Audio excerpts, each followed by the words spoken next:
গাজীপুরের কালিয়াকৈর উপজেলার তরুণ উদ্যোক্তা হাজী আকরাম হোসেন মায়ের অনুরোধে শখের বশে 2টি গরু লালন পালন শুরু করেন, কিন্তু তার সেই শখই রূপ নিয়েছে বিশাল এক গরুর খামারে। অয়ন অ্যাগ্রো ফার্ম নামে এই খামারটিতে দেশি বিদেশি নানা জাতের 40টি দানবীয় আকৃতির গরু রয়েছে, যেখানে 25 থেকে 30 মণ ওজনের একাধিক গরুর দেখা মেলে।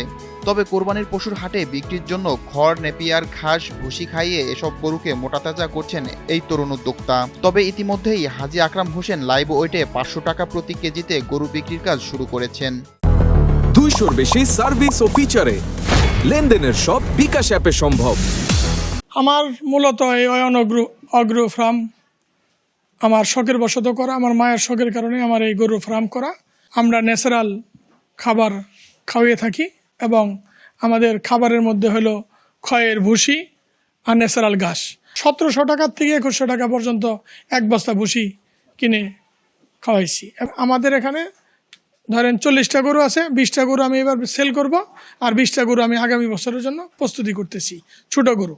এবং আমার এখানে লাইভ ওয়েটে আমি গরু বিক্রি করি, কিন্তু ইন্ডিয়া থেকে যদি বা ভারত থেকে যদি অবৈধ পথে চোরাচালানে আসে তাহলে আমাদের খামারিদের অনেক লস হবে। প্রতিদিন 3 বেলা খড়, কাঁচা ঘাস খাইয়ে যত্ন সহকারে গরুগুলো লালন পালন করে আর্থিকভাবে সচ্ছলতার কথা জানালেন গরু লালন পালনকারীও। গরু আপনার হলো আমরা সর্বপ্রথম সকালবেলা হচ্ছে গরু ধোয়াই, গাটা ধোয়া দিই, ধোয়ানোর পর হচ্ছে আপনার খড়, ভুসি এখান দিয়ে খাদ্য দিই। সর্বমোট 4 বের খাতে দিই।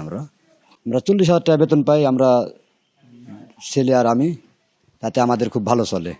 এদিকে উপজেলায় কোরবানিযোগ্য পশুর সংখ্যা 19,000। গবাদি পশু খামারিদের প্রাকৃতিক উপায়ে পশু মোটাতাজা করার প্রশিক্ষণ দেওয়ার পাশাপাশি সব ধরনের সহযোগিতা করা হচ্ছে বলে জানান প্রাণী সম্পদ কর্মকর্তা। মাঠ পর্যায়ে আমরা উঠোন বৈঠক করছি, আমরা খামারে খামারে যাচ্ছি।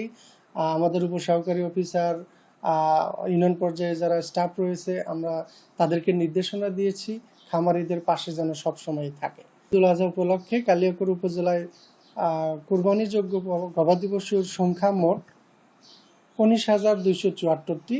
যারা নতুন খামারি বা নতুন উদ্যোক্তা হতে চায় তাদের জন্য প্রাণী সম্পদ অধিদপ্তর সবসময় তাদের পাশে রয়েছে।